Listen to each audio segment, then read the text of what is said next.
तुलसीदास जी द्वारा रचित श्री रामचरितमानस। नमस्कार दोस्तों, मैं रेणु। रावण सीता जी को हरण करके ले जा रहा है और पक्षी राज जटायु उनको बचाने के लिए युद्ध कर रहे हैं। चलिए इस दृश्य का आनंद लेते हैं। जय श्री राम। तब रावण निज रूप दिखावा, भई सब है जब नाम सुनावा। कै सीता धरि धीर जुगाढ़ा, आयु गयो प्रभु रहु खल ठाड़ा। तब रावण ने अपना असली रूप दिखाया और जब नाम सुनाया तब तो सीता जी भयभीत हो गईं। उन्होंने गहरा धीरज धरकर कहा, अरे दुष्ट, खड़ा तो रहे, प्रभु आ गए। जिमि हरि बंदोहि क्षुद्र शस चाहा, भयसि काल बस निश्चर नाहा। सुनत बचन दस शीस निशाना, मन महु चरण बंदी सुख माना। जैसे सिंह की स्त्री को तुच्छ खरगोश चाहे, वैसे ही अरे राक्षस राज, तू मेरी चाह करके काल के वश में हुआ है। ये वचन सुनते ही रावण को क्रोध आ गया, परंतु मन में उसने सीता जी के चरणों की वंदना करके सुख माना। क्रोध बंत तब रावण लिहसी रथ बैठाई, चला गगन पथ आतुर, भय रथ हाकी न जाई। फिर क्रोध से भरकर रावण ने सीता जी को रथ पर बैठा लिया और वह बड़ी उतावली के साथ आकाश मार्ग में चला, किंतु डर के मारे उससे रथ हाका नहीं जाता था। हा जग एक वीर रघुर कराया, कहीं अपराध विसारे उदाया। आरती हरन शरण सुखदायक, हा रघुकुल सरोज दिन नायक। सीता जी विलाप कर रही थी, हा जगत के अद्वितीय और वीर श्री रघुनाथ जी, आपने किस अपराध से मुझ पर दया भुला दी। हे दुखों के हरने वाले, हे शरणागत को सुख देने वाले, हा रघुकुल रूपी कमल के शूर। हा लक्ष्मण तुम्हारे नहीं दोषा, सो फल पायो कीनऊ रोषा। विविध विलाप करत बेदेही, भूरी कृपा प्रभु दुरि सनेही। हा लक्ष्मण, तुम्हारा दोष नहीं है, मैंने क्रोध किया, उसका फल पाया। श्री जानकी जी बहुत प्रकार से विलाप कर रही हैं। हाय प्रभु की कृपा तो बहुत है, परंतु वे स्नेही प्रभु बहुत दूर रह गए हैं। विपत्ति मोर को प्रभु सुनावा, पुरोडास चेहरा सब खावा। सीता के विलाप सुनि भारी, भय चराचर जीव दुखारी। प्रभु को मेरी ये विपत्ति कैसे सुनावे। यज्ञ के अन्न को गदहा खाना चाहता है। सीता जी का भारी विलाप सुनकर जड़ चेतन सभी जीव दुखी हो गए। गीधराज सुनि आरत बानी, रघुकुल तिलक नारी पहचानी। अधम निशाचर लीने जाई, जिम मलिच्छ बस कपिला गाई। रघुराज जटायु ने सीता जी की दुख बड़ी वाणी सुनी और पहचान लिया कि ये रघुकुल तिलक श्री रामचंद्र जी की पत्नी है। उसने देखा कि नीच राक्षस इनको लिए जा रहा है, जैसे कपिला गाय मलेच्छ के पाले पड़ गई हो। सीते पुत्री करसी जनि त्रासा, करहु झातु धान कर नासा। धावा क्रोध बंत खग कैसे, छुटई पवि पर्वत कहूँ जैसे। वह बोला, हे सीते पुत्री, भय मत कर, मैं इस राक्षस का नाश करूँगा। वह पक्षी क्रोध में भरकर कैसे दौड़ा, जैसे पर्वत की ओर ब्रज छूटता हो। रे रे दुष्ट ठार किन होई, निर्बस चलिस न जाने मोही। आबद देखी के तांत समाना, फिर 10 कंधर करे अनुमाना। उसने ललकार के कहा, रे रे दुष्ट, खड़ा क्यों नहीं होता? निडर होकर चल दिया, मुझे तूने नहीं जाना। उसको यमराज के समान आता हुआ देखकर रावण घूमकर मन में अनुमान करने लगा कि मैं नाक की खगपति होई, मम बल जान सहित पति सोई। जाना जरठ जटाऊ एहा, मम कर तीरथ छारहि देहा। यह या तो मैनाक पर्वत है या पक्षियों का स्वामी गरुण, पर वह तो अपने स्वामी विष्णु सहित मेरे बल को जानता है। रावण ने उसे पहचान लिया, ये तो बूढ़ा जटायु है, ये मेरे हाथ रूपी तीर्थ में शरीर छोड़ेगा। सुनत गीध क्रोधातुर धाबा, कह सुन रावण मोर शिखाबा। तज जाने कहीं कुशल ग्रह जाऊं, नाही ता अस घोयई बहु पाऊं। ये सुनते ही गीध रोष से भरकर बड़े बेग से दौड़ा और बोला, रावण मेरी शिखावन सुन, जानकी जी को छोड़कर कुशल पूर्वक अपने घर चला जा, नहीं तो हे बहुत भुजाओं वाले, ऐसा होगा कि राम रोष पावक अति घोरा, होई सकल सलब कुल तोड़ा। उतर न देते दशानन जोधा, तबहि गीध धावा करी क्रोधा। श्री रामचंद्र जी के क्रोध रूपी अत्यंत भयानक अग्नि में तेरा सारा वंश पतिंगा होकर भस्म हो जाएगा। योद्धा रावण कुछ उत्तर नहीं देता। तब गीध क्रोध करके दौड़ा, धरी कछ बिरथ कीन मही गिरा, सीतहि राख गीध पुनि फिरा। चोचन मारे बिदार सिदेही, दंड एक भई मूर्छाते ही। उसने रावण के बाल पकड़ के उसे रथ के नीचे उतार दिया। रावण पृथ्वी पर गिर पड़ा। गीध सीता जी को एक ओर बिठाकर फिर लौटा और चोंचों से मार मारकर रावण के शरीर को विदीर्ण कर डाला। इससे उसे एक घड़ी के लिए मूर्छा हो गई। तब सक्रोध निश्चर खिसियाना, कार्य से परम कराल कृपाना। काट से पंख परा खग धरनी, सुमरि राम करि अद्भुत करनी। तब खिसियाते हुए रावण ने क्रोध युक्त होकर अत्यंत भयानक कटार निकाली और उससे जटायु के पंख काट डाले। पक्षी जटायु श्री राम जी की अद्भुत लीला का स्मरण करके पृथ्वी पर गिर पड़ा। सीतहि जान चढ़ाई बहोरी, चला उताइल त्रास न थोड़ी। करत बिलाप जाति न बिसीता, व्याग विवश जनु मृगी सभीता। सीता जी को फिर रथ पर चढ़ाकर रावण बड़ी उतावली के साथ चढ़ा। उसे भय कम ना था। सीता जी आकाश में विलाप करती हुई जा रही हैं, मानो व्याग के वश में पड़ी हुई, जाल में फंसी हुई कोई भयभीत हिरनी हो। गिर पर बैठे कपन निहारी, कई हरि राम दीन पट डारी। ऐ बेदी सीतई सो ले गयूं, बन अशोक महाराखत भयूं।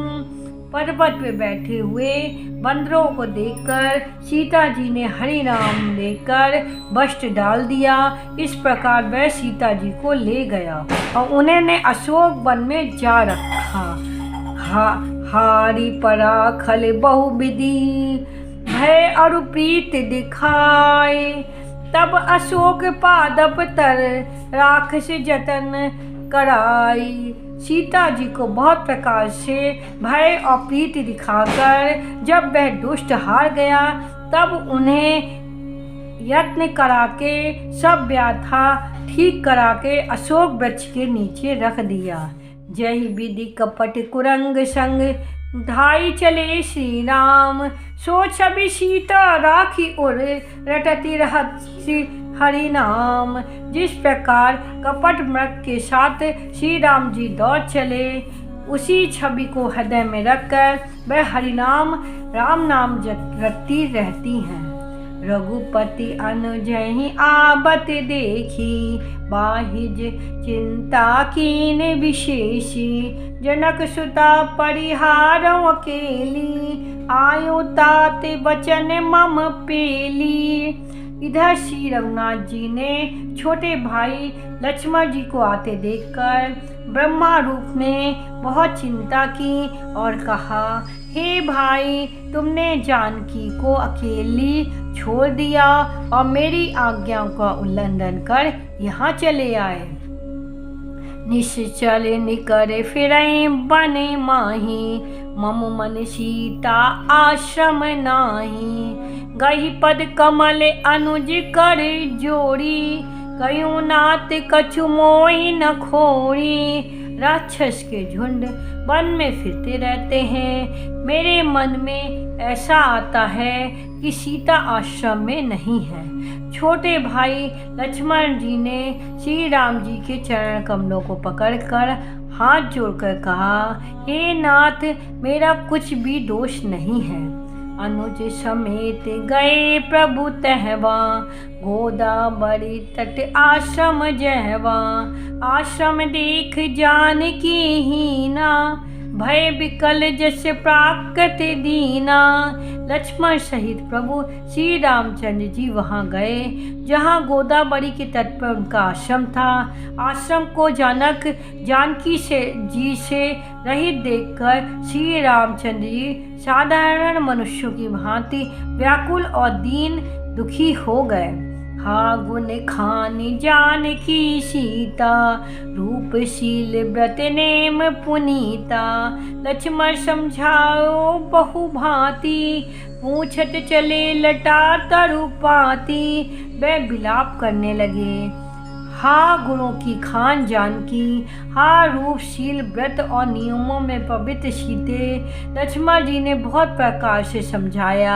तब श्री रामचंद्र जी लताओं और वृक्षों की पंक्तियों से पूछते हुए चले, हे खग मृग हे मधुकर श्रेणी, तुम देखी सीता मृग नैनी। खंजन पुक कपोत मृग मीना, मधुप निकर कोकिला प्रवीणा। हे पक्षियों, हे पशुओं, हे भौरों की पंक्तियों, तुमने कहीं मृग नैनी सीता को देखा है? खंजन, तोता, कबूतर, हिरन, मछली, भौरों के समूह, प्रवीण कोयल, कुंद कली दारिम दामनी। कमल शरद शशि अहि भावनी, बरनु पास मनोज धनु हंसा। गज के हरि निज सुनत प्रशंसा, कुंद कली अनार, बिजली, कमल, शरद का चंद्रमा और नागनी, वरुण का पास, कामदेव का धनुष, हंस, गज और सिंह, ये सब आज अपनी प्रशंसा सुन रहे हैं। श्रीफल कनक कदली हरिशाई, नेकुन शंख सकुच मन माही। सुन जानकी तोहि बिनु आजू, हर्षे सकल पाए जनु राजू। बेल, सुवर्ण और केला हर्षित हो रहे हैं, इनके मन में जरा भी शंका और संकोच नहीं है। हे जानकी, सुनो, तुम्हारे बिना ये सब आज ऐसे हर्षित हैं मानो राज पा गए हों, अर्थात तुम्हारे अंगों के सामने ये सब तुच्छ, अपमानित और लज्जित थे। आज तुम्हें न देखकर ये अपनी शोभा के अभिमान में फूल रहे। किम सही जात अनक तो ही पाही, प्रिया वेग प्रगट कस नाही। ऐ विधि खोजत बिलपत स्वामी, मनहु महाबिरही अति कामी। तुमसे ये अनख कैसे सही जाती है? हे प्रिय, तुम शीघ्र ही प्रकट क्यों नहीं होती? इस प्रकार अनंत ब्रह्मांडों के अथवा महिमाई स्वरूप शक्ति सीता जी के स्वामी श्री रामचंद्र जी सीता को खोजते हुए विलाप करते हैं, मानो कोई महाविरही और अत्यंत कामी पुरुष हो। पूरन काम राम सुख राशि, मनुज चरित करे अज अविनाशी। आगे परागी द्विपति देखा, सुमृत राम चरण जिन रेखा। पूर्ण काम आनंद की राशि अजन्मा और अविनाशी श्री रामचंद्र जी मनुष्यों के से चरित कर रहे हैं। आगे जाने पे उन्होंने गृधपति जटाऊ को पड़ा देखा, वह श्री राम जी के चरणों को स्पर्श कर रहा था, जिनमें ध्वजा कुलिश आदि की रेखाएं हैं। कर सरोज सिर पर स्यऊ, कृपा सिंधु रघुबीर। निरखि राम छवि धाम मुख, विगत भई सब पीर। कृपा सागर श्री रघुबीर जी ने अपने कर कमल से उसके सिर का स्पर्श किया, उसके सिर पर कर कमल फेर दिया। शोभा धाम श्री रामचंद्र जी का मुख देखकर उसकी सब पीड़ा जाती रही। तब कह गीत बचन धरि धीरा, सुनौ राम भंजन भव भीरा। नाथ दशानन ये गति कीनी, तहि खल जनक सुता हर लीनी।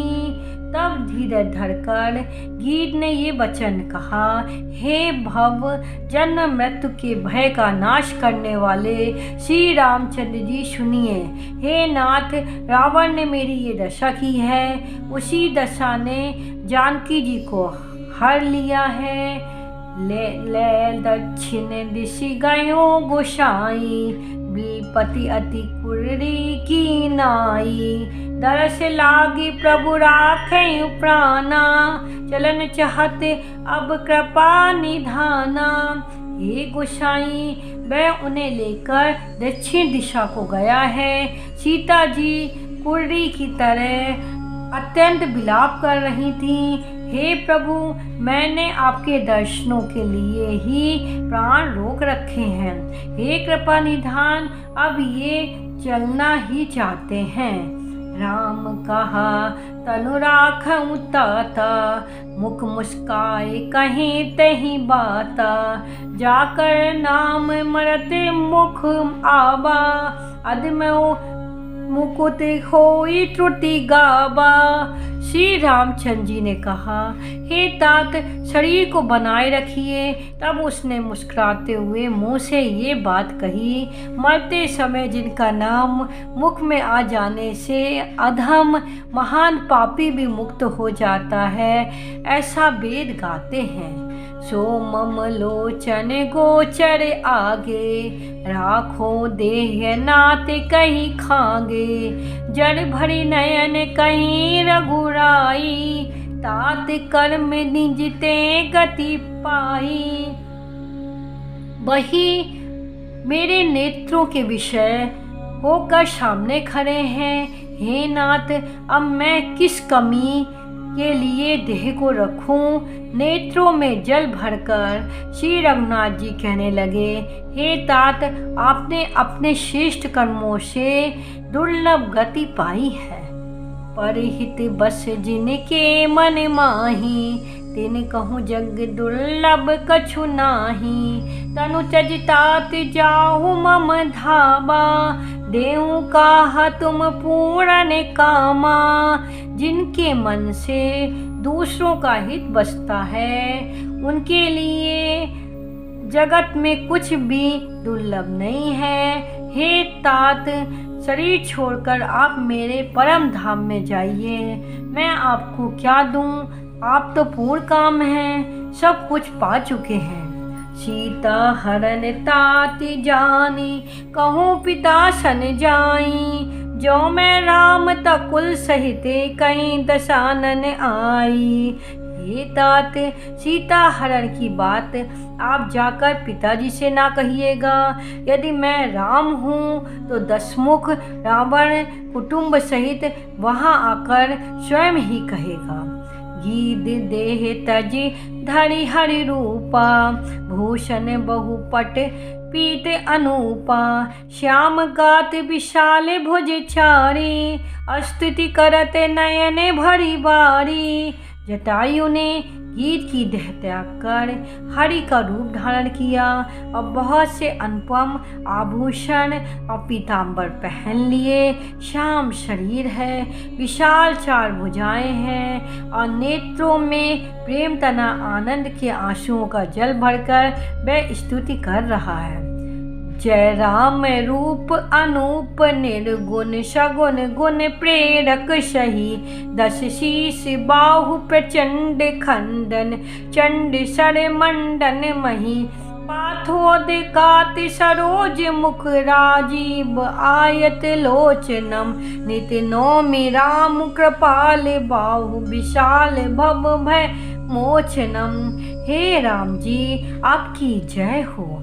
आपका रूप अनुपम है, आप निगुण हैं, सगुण हैं और सत्य ही गुरुओं के माया के प्रेरक हैं। 10 सिर वाले रावण की प्रचंड भुजाओं को खंड खंड करके लिए प्रचंड बाण धारण करने वाले, पृथ्वी को सुशोभित करने वाले, जल युक्त मेघ के समान श्याम शरीर वाले, कमल के समान मुख और कमल के समान विशाल नेत्रों वाले, विशाल भुजाओं वाले और भव भय से छुड़ाने वाले कृपालु श्री राम जी को मैं नित्य नमस्कार करता हूँ। बलम प्रेमना दिम जम वक्त कम गोचरम, गोविंदम गोपर दर्द हरे।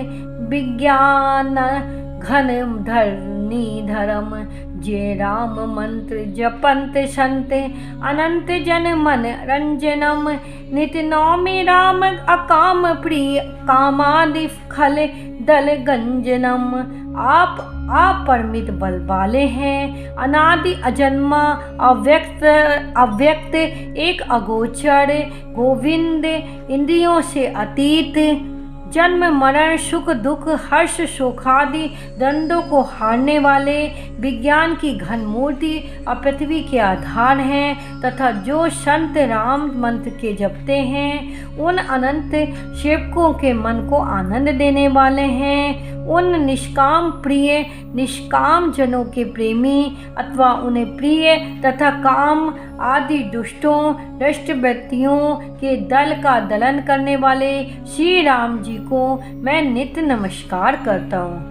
जय श्रुति निरंजन ब्रह्म व्यापक, बिरज अज कहीं गा वहीं कर ध्यान। ज्ञान विराग जोग अनेक मुन जहि पावहीं, सो प्रगट करुणा कंद शोभा वृंद अग जग मोयहीं। मम हृदय पंकज भृंग अंग अनंग बहु छवि सोयहीं। जिनकी श्रुतियाँ निरंजन माया से परे, ब्रह्मा व्यापक निर्विकार जन्म रहित कहकर गान करती हैं। मुनि जिन्हें ध्यान ज्ञान वैराग्य और योग आदि अनेक साधन करके पाते हैं, वह ही करुणाकंद शोभा के समूह प्रकट होकर जड़ चेतन समस्त जगत को मोहित कर रहे हैं। मेरे हृदय कमल के ब्रह्म रूप उनके अंग में बहुत से काम देवों की छवि शोभा पा रही है। जो आगम सुगम सुभाव निर्मल, असम सम शीतल सदा पश्यन्ति जहाँ। जोगी जतन करी करत मन गो बस सदा, सो राम रमा निवास संतत दास। बस त्रिभुवन धनी मम उर बसौ, सो समन संस्कृति जासु कीरति पावनी। जो आगम और सुगम है, निर्मल स्वभाव है, विषम और सम है और सदा शीतल शांत है। मन और इंद्रियों को सदा वश में करते हुए योगी बहुत साधन करने पर जिन्हें देख पाते हैं वे तीनों लोकों के स्वामी राम निवास श्री राम जी निरंतर अपने दासों के वश में रहते हैं। वे ही हृदय में निवास करें जिनकी पवित्र कीर्ति आवागमन को मिटाने वाली है।